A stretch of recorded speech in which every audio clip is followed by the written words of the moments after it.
ये कहानी है लालू परिवार की, जिनके घर में राजनीतिक वार छिड़ा हुआ है। अभी हम आए हैं अखिल भारतीय अपराध विरोधी मोर्चा एक मैम के पास में, और यहाँ पे जानने की कोशिश करते हैं इसके जो पीछे का कहानी है, कुछ कहानी को जानने का प्रयास करते हैं, आखिर क्यों ऐसा हो रहा है।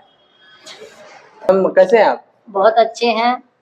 मैम एक आपको अभी पता चल रहा है कि जो लालू जी के जो परिवार है उसमें बहुत ज्यादा विवाद छिड़ चुका है, जानते हैं इसके बारे में? हाँ जानते हैं। क्या कहना चाहिए? देखिए सोशल मीडिया पे हम भी हैं, बहुत बुरा हुआ है जो भी विवाद छिड़ा हुआ है, ऐसा तो बच्चे के साथ नहीं होना चाहिए था। अच्छा, कहा जा रहा है जो रोहिणी आचार्य है, जिनको कि मतलब चप्पल से की तो मारा जाए, चप्पल से मारने की धमकी दी है, वो रोहिणी आचार्य बोल रहे हैं। क्या तो दूर की बात है, सोशल मीडिया समाज में तो अगर आप चप्पल उठाते भी हैं, वहाँ पे अगर पिता खड़े हैं, जाहिर से हम जो सुनने में आ रहा है पिता वहाँ पे खड़े भी थे, तो कैसे आप बेटी को, अगर कोई और भी मार खिलवाया है तो आप वहाँ पे खड़े थे ना, तो आपको बेटी का सपोर्ट करना चाहिए था ना। बेटी ने आपको किडनी दिया है। अच्छा, वो बोल रहे हैं कि अभी जो है ऐसा विवाद हो गया है जो मतलब जिसकी वजह से मतलब विदाई जो है पूरा मतलब ऐसा हो रहा है कि अब कभी ना आने वाली, फिर से लौट के कभी नहीं आएगी रहती ये क्या कहते हैं रोहिणी आचार्य। सही बात है क्या? लालू जी की बेटी है ना? नहीं ऐसी बात नहीं है, बच्चों में सिकवा गिला हो जाते हैं, तो बेटी इतनी भी बुरी नहीं, अगर इतनी बुरी रहती तो लालू जी की जिंदगी नहीं बचाती। उनका जो है, उनका जो अभी जो वो जिंदा है, तो वो जाहिर सी बात है कि बेटी के चलते जिंदा है। अगर वो किडनी नहीं देती तो वो उस घड़ी क्या होता, उस घड़ी वो समाज के आदमी कहाँ गए थे? उस घड़ी आपने अभी समाज के लेके सपोर्ट कर रहा है, उस घड़ी सामाजिक आदमी कहाँ थे? जब आपको बचाने की बात थे तो लाखों लोग लालू जी के जानते हैं, जहां तक हम लोग भी जानते हैं और लालू जी को बहुत लोग जानते हैं, तो उस घड़ी आपका बचाने के लिए कोई एक किडनी देने के लिए सामने नहीं आया। आज आप कह रहे हैं समाज की आदमी और बेटी को खड़ा करवाते हैं और पिटवाते हैं, और आप कहते हैं कि मुझे नहीं पता। ये भी आप लोग बोल सकते हैं, लालू जी ऐसा बोल सकते हैं कि मुझे नहीं पता, तो जानकारी मिला था तो आपने क्या किया अपनी बेटी के लिए? क्यों बेटी रो रही है? सोशल मीडिया पे हम भी देख रहे हैं, बेटी क्यों रो रही है? क्या आपको जिंदा करने के लिए बेटी रो रही है? किडनी इसीलिए देती है कि हमको पिता भगा दे, तो आप क्यों भगाए हैं? क्या कारण है? अच्छा, ऐसा क्यों देखा जा रहा है कि लालू जी के परिवार में, जो कि एक आम परिवार नहीं है, वो इतना ये व्याख्यात है हो गया है कि ये जो कहानी है ये अब उसका व्यक्तिगत मामला नहीं है, ये पूरा बिहार की मामला बन चुका है कि उसी के घर में रोहिणी आचार्य, जो कि लालू यादव की जान माना जाते थे, जब जो उनको किडनी दिए थे, तो वही पिता आज कह रहे हैं कि ये मेरी कुछ नहीं है। उसके जो बड़े बेटे हैं तेज प्रताप यादव, उसको घर से निकाला गया, आज रोहिणी यादव को घर से निकाला गया। तो ये तो बहुत विवादित मुद्दा हो गया। बहुत गलत। आप अगर एक तरफ समाज को देख रहा है और बेटा बेटी को निकाल रहा है, बहुत गलत। आपका अभी इस समय हाल है, जो समय पे अगर आपको पीछे से कोई खड़ा रहेगा तो बच्चा ही खड़ा रहेगा। कोई पॉलिटिक्स में, कोई समाज, कोई नेता, कोई विधायक नहीं खड़ा रहेगा।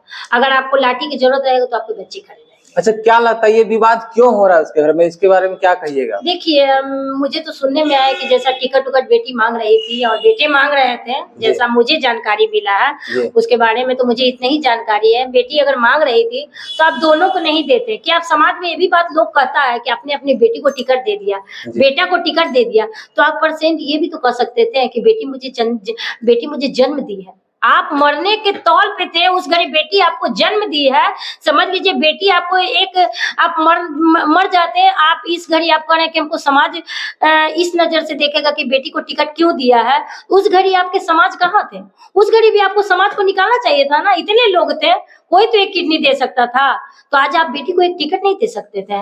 अगर आपको समाज गलत कहता, बात का मतलब अगर आपको समाज गलत कहता, बेटी की नजर में आप अच्छे तो रहते ना, कम से कम कि मैंने पिता को अपने किडनी दिया है, मैंने अपने पिता को बचाया है, तो आपने पिता वाला रोल नहीं अदा किया। और आपने जो आपका चल रहा है सोशल मीडिया पे, आप सामाजिक, मुझे समाज के लोग क्या कहेंगे, तो समाज के लोग अभी बता देते हैं। कुछ लोग अच्छा कहते हैं, कुछ लोग बुरा कहते हैं। हमने भी देखे, कुछ लोग अच्छा कहते हैं, कुछ लोग बुरा कहते हैं। तो ऐसी बात नहीं, आपको बाल बच्चे का सपोर्ट करना चाहिए था। और जो बच्चे दर दर भटक रहे हैं उसके लिए मुझे बहुत दुख हो रहा है। अच्छा, अभी जो है बिहार में उसकी हार हो चुकी है और बहुत ही बुरी तरह से वो हार गया है। क्या इसी की वजह से उसके घर में विवादित मुद्दा चल रहा है? ऐसा तो नहीं है कहीं? हो सकता है, ऐसी कोई बात नहीं है, हो सकता है, एकदम हो सकता है। देखा जो जूली मैम बताई, उसके जो परिवार के कुछ घरेलू मामला है जिसके बारे में ये अभी आप मैम से बात किए, तो अभी और आप लोग भी जानना चाहते हैं कि ये मैम जो है क्या करती है नहीं करती है, तो उसके बारे में आप लोग को जानकारी हम देते हैं। मैम आप एक बार बता दीजिए, जो मेरे फैंस हैं, आप क्या करते हैं, किस जो चीज भी से दर्शक related? मुझे देख रहे हैं उसे मैं बहुत धन्यवाद करती हूँ, और आप लोग का सपोर्ट रहेगा तो हम लोग और भी आगे बढ़ेंगे। और ये मेरा ऑफिस है, देख लीजिए, जहाँ हम अभी बातें कर रहे हैं, अखिल भारतीय अपराध विरोधी मोर्चा, और मैं महिलाएं और पुरुष के लिए, दोनों के लिए काम करती हूँ। जिसका भी प्रॉब्लम है, या पत्नी नहीं आ रही है, अपने मायके चल गई है, गुस्सा हो गई है, नाराज हो गई है, नहीं आ रही है, वो कोर्ट मुकदमा जो से लोग थक जाते हैं, थोड़ी मेरी प्रयास से उनका घर बस जाता है। और जो भी महिलाएं हैं, बहुत पति उनका जैसे शराब पीता है, मारता है, पीटता है, ससुराल में जो भी प्रताड़ना होती है, सास ससुर जो भी करते हैं, अगर उससे वो लोग तंग आ जाते हैं और बहुत तकलीफ में रहते हैं, तो जो भी लोग मेरे पास आते हैं तो मैं उनका प्रॉब्लम बहुत अच्छे से सॉल्व करती हूँ। आशा भी है कि हम उसका दिल से मदद करते हैं। बहुत लोग का, लड़की का और लड़के का घर हम बसाए भी हैं। जो कहने का मतलब ये है कि अगर ब्रेकअप होता है तो उसको आप जो है मतलब पैकअप कर देते हैं, पैचअप कर देते हैं। आज चलिए ठीक है, तो मैम से मिलकर बहुत अच्छा लगा। आप लोग क्या करना चाहते हैं, क्या करना चाहते हैं, आप हमें कमेंट में बता सकते हैं। तो मिलते हैं अगली वीडियो में, तब तक के लिए जय हिंद।